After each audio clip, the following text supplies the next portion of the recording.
ஐயா சொல்லுங்கய்யா. அந்த நாட்களில் யோவான் ஸ்நானகர் யூதாவின் வனாந்திரத்திலே வந்து அப்படின்னு இருக்குயா. இது குறித்து கொஞ்சம்.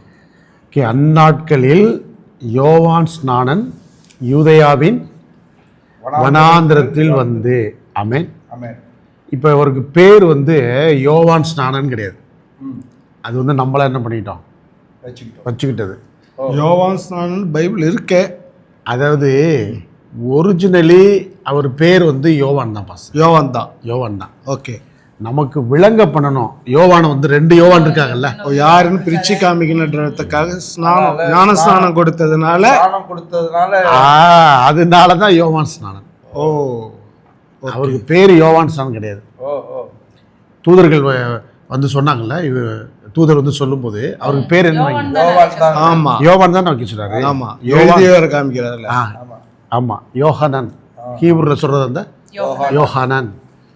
யாவே கர்த்தர், யாவே கிரேசியஸ், அதாவது கர்த்தர் கிருபையாய் இருக்க கடவுள், கிருபையாய் இருக்கிறார், கர்த்தர் கிருபையாய் இருக்கிறார். அந்த ஆஸ்பெக்ட்ல தான் வருது. ஸோ இந்த யோவான் வந்து யூதேயாவின் வனாந்திரத்தில் வந்து, சரியா? இப்போ ஏன் யோவான் வந்து யூதேயாவுக்கு வர்றாரு அப்படின்னு சொன்னால், இந்த யோவான் வந்து பாருங்க ஆசாரிய குலம். யோவான் யாரு? ஆசாரிய குலம். ஆனால் இந்த யோவான் வந்து ஆசாரியராக தன்னை ப்ராக்டிஸ் பண்ணிக்கவே இல்லை.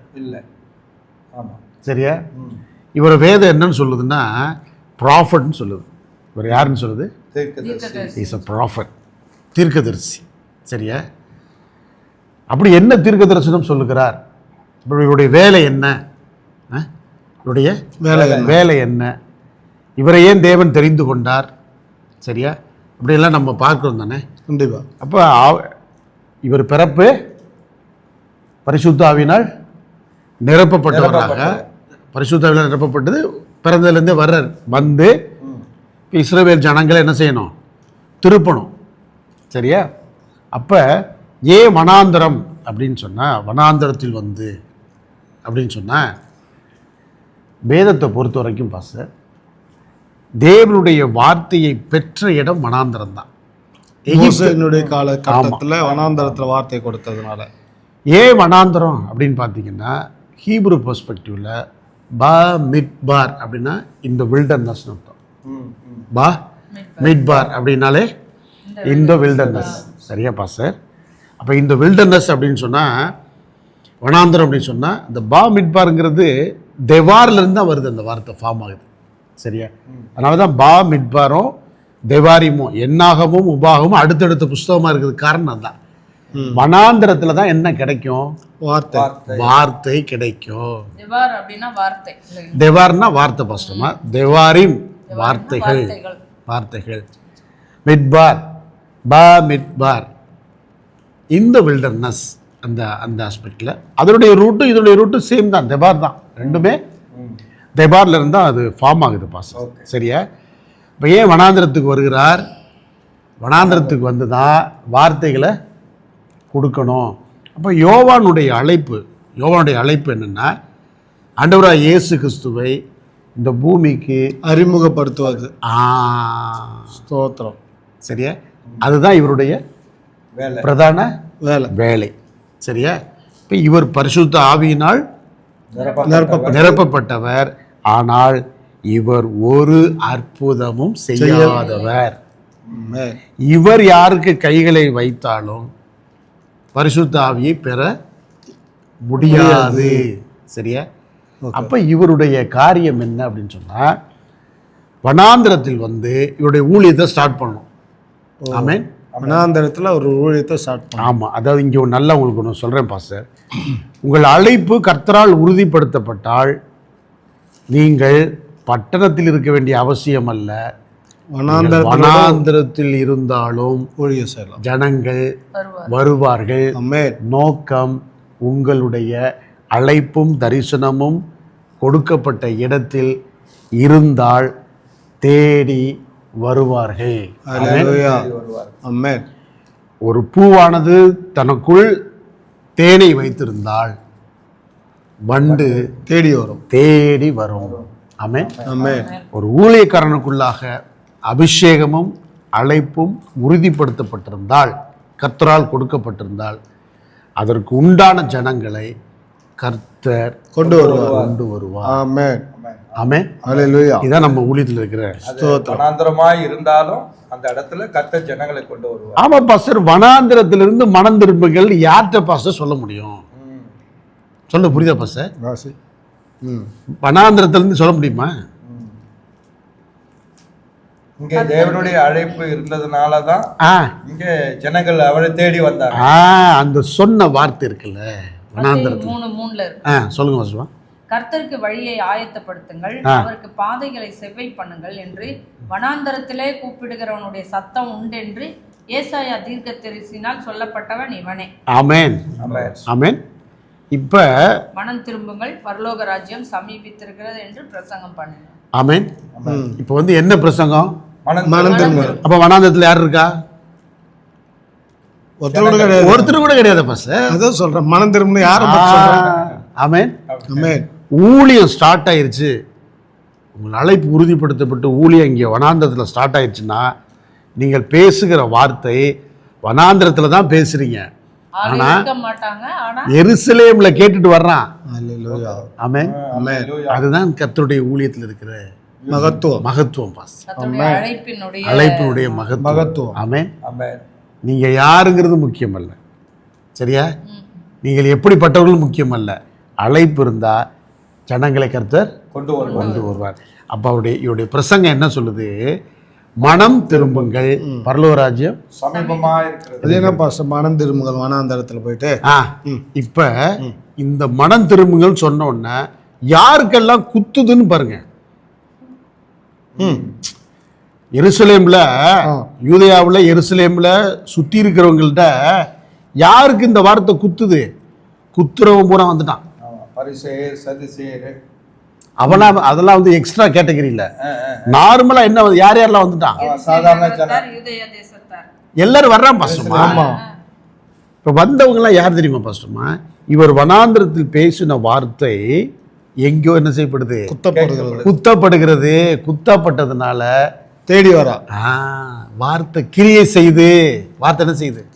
கிரியை செய்து. கேள்விப்படும் பொழுது, தேவனுடைய வார்த்தையை நாம் கேள்விப்படும் பொழுது இருதயம் குத்தப்பட்டால் நம்ம ரட்சிக்கப்பட்டுரும். ஆமென்.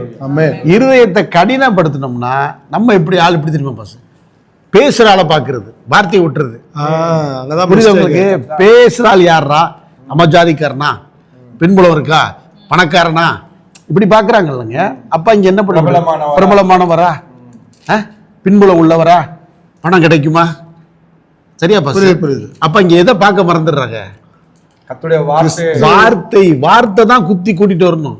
ஏன்னா யோவான் எப்படி இருந்தார் தானே உங்களுக்கு தெரியல. பின்னாடி படிப்போம் தானே. 4வது வசனத்துல சொல்லப்பட்டிருக்கிறது, இந்த யோவான் ஒட்டகமயிர் உடையை தரித்து தன் அறையில் வார்க்கச்சையை கட்டி கொண்டிருந்தான். வெட்டுக்கிளியும் காட்டுத்தேனும் அவனுக்கு ஆகாரமாயிருந்தது. அதுன்னு ஒட்டகமயிர் போட்டிருக்கு. அதான் இப்போ நம்ம இது எப்படி படிக்க முடியாது? கடகடன்னு படிக்க முடியாது. என்னன்னு சொன்னா, மனம் திரும்புங்கள், பரலோக ராஜ்யம் சமீபமா இருக்கிறதா மெசேஜே. ஆமா, சரியா கஷ்டமா? ஆனா யோவான் என்ன சொல்ல? பாவ மன்னிப்புக்கு என்று மனம் திரும்புங்கள் சொல்ல. சரியா? ஏன்னா பாவம் மன்னிக்கிறதுக்கு இங்க என்ன அதிகாரம் இல்லை. அதிகாரம். இப்ப நம்ம மனம் திரும்புங்கள் சொல்றதுக்கும், இப்ப நம்ம மனம் திரும்புங்கள் பரலோக ராஜ்யம் சமீபமா சொல்றதுக்கும் யோவான் சொல்றதுக்கும் வித்தியாசம் இருக்கு. நான் பரிசுத்தாவி பெற்றதுனால எடுக்கிறதுக்கு காரணம். அதனாலதான் இன்னைக்கு நிறைய ஊழியம் எதை ஃபாலோ பண்ணி இருக்குது? ஆண்டவர் ஊழியம் செய்யல, யோவான் சாணர் ஊழியம் தான் இன்னைக்கு செஞ்சுக்கிட்டு இருக்காரு நிறைய பேர். அதுல நிறைய டீட்டெயிலா பேசலாம், நிறைய ஸ்தோத்திரம் அடுத்து பேசலாம். அதுல என்னன்னு பாத்தீங்கன்னா, மனம் திரும்புங்கள் பரலோக ராஜ்யம் சமீபமா இருக்கு அப்படின்னு சொன்னோன்னே குத்தப்பட்ட ஜனங்கள் வந்தாங்களா? வந்து மனம் திரும்ப வர்றாங்க. நாங்க என்ன பண்ணணும்னு கேட்கறாங்க தானே. அதான் அதுக்கப்புறம் பேப்டிசம் கதையே வருது உள்ள. அதுக்கப்புறம் நம்ம பார்க்குறோம், இந்த பேப்டிசத்தில் என்ன கிடையாது? மன்னிப்பு கிடையாது. அறிக்கையிட்டு மனம் திரும்புதலுக்கு உண்டான ஞானஸ்தானம். இப்போ பரிசுத்த ஆவியானவர் வருவாரா? வரமாட்டார். பாவ மன்னிப்பு நிச்சயம் இருக்கா? இல்லை. வரம் கிடைக்குமா? கிடைக்காது. எதுவும் கிடைக்காது. கிறிஸ்துவின் ரத்தமும் அங்க இப்போ என்னென்ன சிந்தப்படல பாஸ்டர்மா. ஆமா. அப்ப என்னன்னா ஒரு ஃபார்மல், ஒரு என்னன்னா ஒரு ஆயத்தம், ஒரு ஒரு முன் உதாரணமா இந்த பாதைக்குள்ள போய் இயேசுகிட்ட வந்துரு. இப்ப ஞானஸ்தானம் எடுத்தால் பூரா இயேசுகிட்ட வந்திருந்தா கதை வேற. ஆமா, கதை வேற வேற. ஆனா வரல, ஏன்னா ஆண்டவரை இயேசு கிறிஸ்துவை அங்கீகரிக்கல. ஏன்னா அவர் இன்னும் மரிக்கல தானே. யோவான் இருக்கிற வரைக்கும் என்ன ஆகல, அவரு மரிக்கல தானே. அவருக்கு முன்னாடி யோவான் மரிச்சிட்டார் தானே. சரியா பாஸ். இப்ப வனாந்திரத்துக்கு வந்து ஊழியம் செய்யணும் பாஸ். அப்ப நல்லா கவனிங்க, இங்க என்ன சொல்லப்படுதுன்னா ஒட்டக மயிர் உடை அப்படின்னா, இந்த ஒட்டக மயிர் உடை வந்து பாஸ்டர் ஆசாரியனுக்கு உண்டான உடை அல்ல. ஆசாரி உடை கிடையாது. அப்ப இது யாருக்கு உண்டான உடை? ஆசாரியனுக்கு வந்து ஆட்டு மயிர்ல தான் நாங்க வைப்போம். பட் இங்க ஒட்டக மயிர்னு கொடுக்கப்படும். ஆசாரியனுக்கு வந்து ஆசாரியன் வந்து நார்மல் ட்ரெஸ் தான் போடுவான். தீர்க்கதரிசிகள் தான் என்ன பண்ணுவாங்க? ஆட்டு மயிரில். இப்போ இவர் எடுத்துக்கங்க, நம்ம இவர் எலியாவுடைய இதுதானே பாசமா. இப்போ எலியாவுடைய இதுன்னு பார்த்தீங்கன்னா, நம்ம எலியாவுக்கு இதில் வர்றார்ல 2 ராஜாக்கள் 1:8 பாஸ்டமா. 2 ராஜாக்கள் 1:8 வாங்க.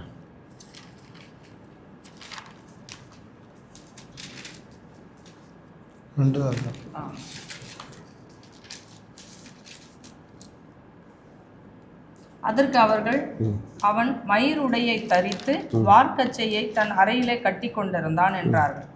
அப்பொழுது அவன் திஸ்பியனாகி எலியாதான் என்று சொல்லி. ஆமென். புரியுதா உங்களுக்கு? அப்ப எலியாவினுடைய எதுக்கு வராரு? உடை கிடையாது இது. ஆமா, இப்ப எலியாவுடைய உடை தான். அதாவது ஆசாரியனுடைய உடை அல்ல, ஆசாரியனுடைய தீர்க்கதரிசியினுடைய ஒரு உடை, ஒரு தீர்க்கதரிசி உடையாக அடையாளம் காணப்படுதா? 2வது நல்லா கவனிங்க, என்ன சாப்பிட்றாரு? வெட்டுக்கிளியும் காட்டு தேனும். அதான் இங்கே தேன் படிக்கக்கூடாது. என்ன தேன் படிக்கணும்? காட்டு தேன். சரியா பாச? ஏன் அப்படி கொடுக்கப்படுது அப்படின்னா, ஆமாம், ஏன் தேன் போடலாம்ல? சிலர் வந்து இந்த இடத்துல அதை கிழங்குன்னு சொல்லுவாங்க. அது என்னது? கிழங்கு. ஒரு வகையான கிழங்குன்னு சொல்லுவாங்க. கிழங்கல்ல வெட்டுக்கிளியே சாப்பிடலாம். யார் சாப்பிடலாம்? மனுஷன் சாப்பிடலாம். இஸ்ரவேல் ஜனம் சாப்பிடலான்னு சொல்லி கொஷரில் அது இருக்குது. கொஷரில் என்னது? ஆமாம், கொஷர்னா வரையறுக்கப்பட்ட பரிசுத்தமாக்கப்பட்ட இந்த உணவை இப்படி தான் சாப்பிடணுங்கிற ஒரு முறை இருக்குது. ஃபர்ஸ்ட் லேவியராகமத்தில் சொல்கிறார்ல, அதில் வந்து இருக்குது. இப்போ நீங்கள் லேவியராகமம் 11:22 வாசிங்களேன். 11லையும் உபாகமம் 14லையும் கொடுக்கப்பட்டிருக்கு. கொடுக்கப்பட்டிருக்குல்ல. ஆமா, லேவியராகமம் 11:24.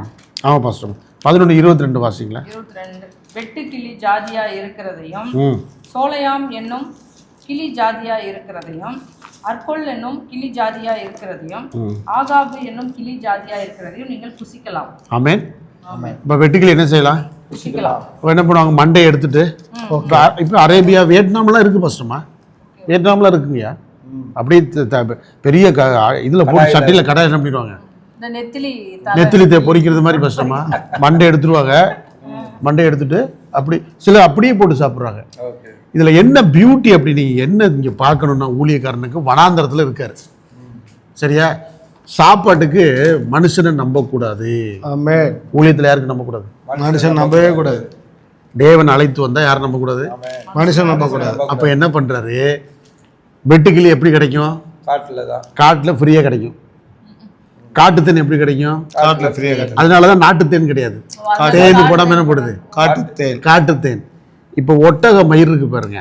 இது என்னன்னா, இந்த ஒட்டகம் வந்து கொஷரில் வராது, நான் கொஷர்.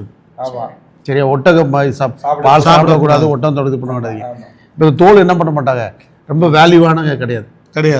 வேல்யூவான கிடையாது. கம்பேரிட்டிவ் இதோட பண்ணிங்கன்னா இது ரொம்ப வேல்யூ கிடையாது. ஏன்னா இது அரேபியர்களை நிறைய யூஸ் பண்ணுற விஷயங்கள் பாஸ்டர். ரொம்ப சீப்பாக கிடைக்கக்கூடியதும் கூட. சரியா பாஸ்டர்மா? இப்போ சாப்பாடு அன்றாட டே டு டே லைஃபுக்கு நீங்கள் யாரை ப்ளீஸ் பண்ணி இருக்க முடியாது. தன் சொந்த குடும்பத்தையோ இஸ்ரவேல் ஜனங்களையோ அவங்க காணிக்க கொடுப்பாங்களோ என்ன பண்ண முடியாது இந்த ஊழியம். அப்படி இருந்தால் நீங்கள் என்ன எதை பேசவே முடியாது. சத்தியத்தை பேச முடியாது.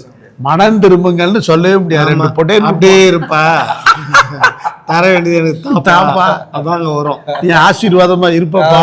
ஆமா, புரியுதா உங்களுக்கு? ஊழியத்தை என்ன பண்ணிடலாம், மாத்திடலாம்ல பாஸ்டர். ஆனா பரலோகம் உனக்கு கிடையாதுப்பா, அந்த தைரியமா சொல்லலாம். அதுதான் சத்தியத்தை சரியான முறையில சொல்ல நீங்க முடியும். சொல்லணும்னா தலை கிறிஸ்துவா இருக்கணும். ஆமென். பாஸ்டர் இப்பதான் வந்து ஞானசானம் எடுத்தாவே பரலோகம் போயிடலான்ற ஒரு கான்செப்ட்ல போயிட்டாங்களா, அப்புறம் என்னத்து சத்தியத்தை சொல்றது? ஞானசானம் எடுத்துட்டேவே நீ பரலோகம் அப்படி இவங்க சொன்னாங்க பாஸ்டர். வேதம் சொல்லுந்தாங்க. இதுதான் அதான் இப்ப ஓடிட்டு இருக்குன்னு இதான் சொல்லுவா. அது இப்ப என்னன்னா நிறைய மக்களை பிரியப்படுத்துகிற ஊழியமா போச்சு. சரியா உங்களுக்கு? எனக்கு தேவை மந்தை வேணும். அப்ப அந்த மந்தை என்ன பண்றேன், ஆளை பார்க்கிறேன், அதை அறிவூட்டி அதை கற்ப வேதனைப்பட்டு உருவாக்குகிற ஆத்மாவை பார்க்குற காரியம் இல்லை. அது எவ்வளோ கிடைக்கும், எவ்வளோ சேர்க்க முடியும். அப்ப ஆவிக்குறை சிந்தை கிடையாது, மாமிசத்துக்கு மாமிச சிந்தை. மாமிச சிந்தை. அப்ப யோவானுக்கு கொடுக்கப்பட்ட அழைப்பு நீ இப்படிதான் சர்வே பண்ணணும். அப்ப ஆண்டவர் ஒரு இடத்துல கேட்கிறாரு யோவானை பத்தி சொல்லும்போது, நீங்க யாரை பார்க்கடா யோவான்ட்ட போறீங்க? ஆமென். நல்லா வெள்ளிய வஸ்திரம் இருந்துருச்சு, ஆள் நல்லா ஜம்முன்னு, நல்லா முகம்லாம் நல்லா கும்மு கும்முன்னு, நல்லா நட்ஸ் அதுக்கு இதுன்னு சாப்பிட்டு நெய் வெண்ணெய் அப்படி அங்கெல்லாம் நல்லா இருக்கும் பசங்க. ஒளிவு எண்ணெய், அத்திப்பழம், கிரேப்ஸ் இப்படி சாப்பிட்டு நல்லா கொழு கொழுன்னு இருக்கிறாள் பார்க்க போறியா? அப்படி பார்க்கணுன்னா எங்கே போயிரு, அரண்மனைக்கு போயிரு. மனம் திரும்பினா எங்கே போ, மனாந்திரத்துக்கு போ. ஆமே, சரியா பாஸ்டர்? எப்படி அழகா பிரிச்சு காமிக்கிறார். கண்டிப்பா இங்கே போனா இங்கே போ, அங்கே போனா இங்கே போ. ஊழியத்தினுடைய முதல் நபர் இவர் தான் வந்து ஆண்டவரை இயேசு கிறிஸ்துவை அறிமுகப்படுத்துகிறார். அதனாலதான் ஆண்டவர் அழகா சர்வே பண்ணி கொடுக்குறாரு. நீ மனுஷனை சார்ந்து வாழாத, இயற்கையாய் நான் உங்களுக்கு வச்சிருக்கிற காட்டுல இருக்கிற வெட்டிக்கிளி, காட்டு தேனையும், ஆமா பாஸ்டர், அடையும் போட்டுட்டு நீ இந்த மனம் திரும்புங்கள் என்கிற இப்ப போய் மனம் திரும்புன்னு சொல்லு. ஏன்னா சாப்பாட்டுக்கு என்ன தேவையில்லை, நீ காணிக்க போடணும் எனக்கு அவசியமே இல்ல.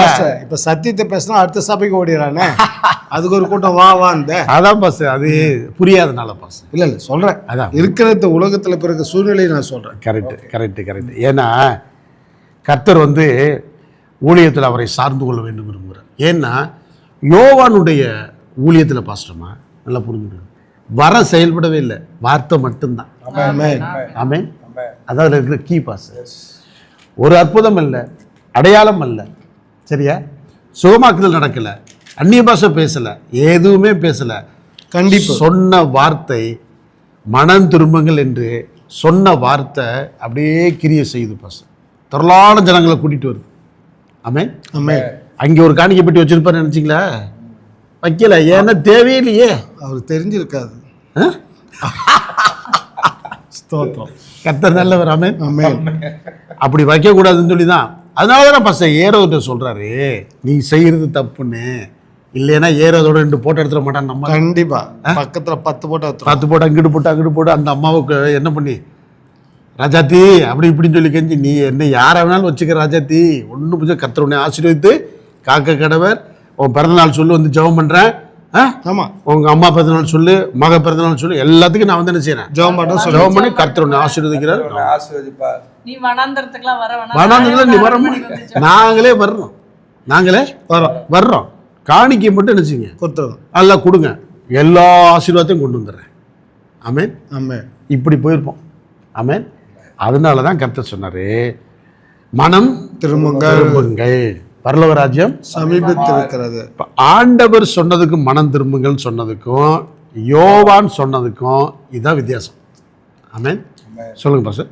இல்லை, யோவான் சொன்னதுக்கு சொல்லியிருந்தாலும் அங்கே வந்து மனம் திரும்பியதுக்கு முழுமையான மன்னிப்பு கிடைக்காது. அங்கே என்னன்னா, ஒரு அவுட்வர்ட்லி வந்து என்ன செய்யறாங்க, ஒரு ஞானஸ்தானத்தை பெறுகிறார்கள், ஆனா மன்னிப்பு கன்ஃபார்ம் அல்ல. கிறிஸ்து வந்த பிறகுதான் முழுமை பெறுது. அதாவது என்னன்னா, இந்த ஜனம் திரும்பவுமாக யார்கிட்ட வந்துடணும், ஆண்டவராக இயேசு கிறிஸ்துவிட்ட வந்துடணும் பாஸ்டர். அவருக்காக தானே இவர் வழி ஆயத்தப்படுத்துறாரு. இப்ப இந்த வசனம் ரொம்ப அழகா புரிஞ்சுக்கொள்ளுங்க பாஸ்டர், இதெல்லாம் நீங்க தெளிவா அந்த வளைச்சுக்கணும். என்னன்னா, யோவான் சொல்றாரு, என் ஊழியம் சிறுகணும். சரியா பாஸ்டர்மா? இந்த மணவாளன் வந்துட்டார்ல, இவருக்கு மணவாட்டின்னு இருக்குது, அதான் சபை. சரியா பாஸ்டர்? புரியுது. மணவாட்டி உடையவனே மணவாளன், நான் வந்து தோழன் தான். என் ஊழியம் வந்து தோழனுடைய ஊழியம். மணவாள்னா அடையாளப்படுத்துறதுக்கு நேராக கொண்டு வந்து காமிச்சிட்டேன். இப்போ மணவாளுடைய சத்தத்தை கேட்டாச்சு. இப்போ நான் வந்து என்னுடைய ஊழியம் உருக வேண்டும், அவர் ஊழியம் பெருக வேண்டும். ஆமென். ஆமென்.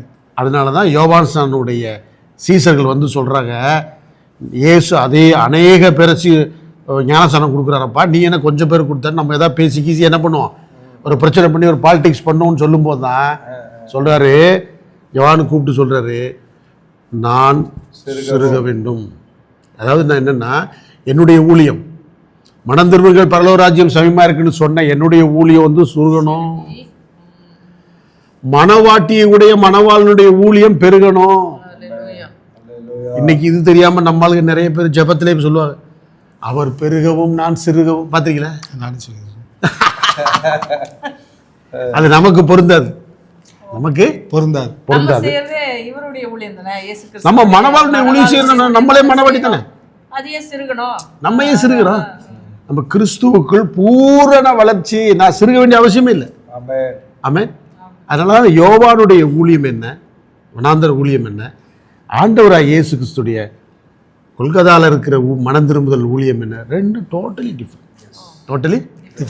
அதனால இந்த ஊழியம் பெற்றால் எந்த ஆவிக்குரிய அனுபவமும் இருக்காது யோவானுடைய ஞானஸ்தானம் எடுத்தா. அதனால இன்னைக்கு மத கிறிஸ்தவர்கள் கூட எதை ஃபாலோ பண்றாங்க, யோவான்சானுடைய ஊழியத்தை அது சத்தம் இல்லாம அறிக்கிட்டு ஞானஸ்தானம் எடுத்து பரலோகம் போயிடுவாங்க. போயெல்லாம் உட்கார்ந்து. ஆனா எங்க வரணும், கிறிஸ்துவிடத்துல வரணும். இங்க வந்தா தான் முழுமை பெறும். இங்கே தான் பாஸ்டர் மன்னிப்பு கொடுக்கப்படுது. சரியா? தொடர்ந்து நிறைய நினச்சிக்கலாம், தொடர்ந்து படிக்கலாம். ஆமென். ஆமென். கர்த்தருக்கு பிரியமான பரிசுத்தவான்களே, நீங்கள் எல்லாரும் இந்த எபிசோடை தொடர்ந்து நீங்கள் கேட்டுக்கொண்டிருக்கிறீர்கள். இந்த நாளிலே கொடுத்த செய்திகள் எல்லாம் உங்களுக்கு பிரயோஜனமாக இருக்கும் என்று சொல்லி நாங்கள் இயேசு கிறிஸ்துவின் நாமத்தினால விசுவாசிக்கிறோம்.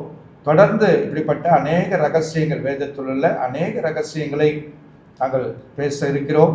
தொடர்ந்து நீங்கள் இந்த நிகழ்ச்சியை தவறாமல் பாருங்கள். உங்களை சார்ந்த அநேகருக்கு இந்த காரியங்களை நீங்கள் சொல்லுங்கள், சப்ஸ்கிரைப் பண்ண சொல்லுங்கள். உங்களுடைய சந்தேகங்கள் இருந்தாலும் நீங்கள் கமெண்ட்ல நீங்கள் அதை தெரிவிங்கள். அதற்கும் உங்களுக்கு பதில் சொல்ல நாங்கள் ஆயத்தமாக இருக்கிறோம். கர்த்தர் தாமே உங்களை ஆசீர்வதிப்பாராக. ஆமென். ஆமென். ஆமென். ஆமென்.